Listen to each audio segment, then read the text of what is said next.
চলো আজ করি চিকেন ডালিয়া। কড়াইতে সামান্য তেল দিয়ে আলু কটাকে ভেজে নেব। এবার দিয়ে দেব তেজপাতা ও জিরে,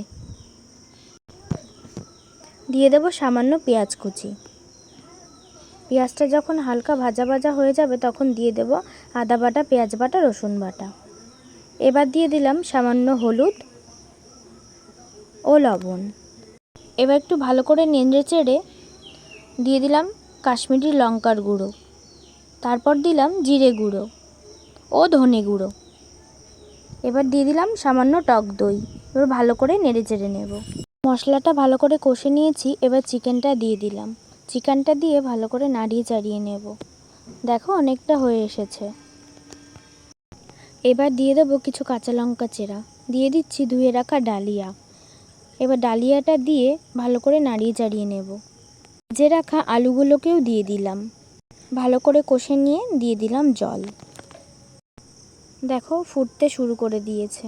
এবার দিয়ে দিলাম শিলে বেটে নেওয়া গরম মশলা। ব্যাস রেডি চিকেন ডালিয়া। খেতে কিন্তু দারুণ হয়েছিল।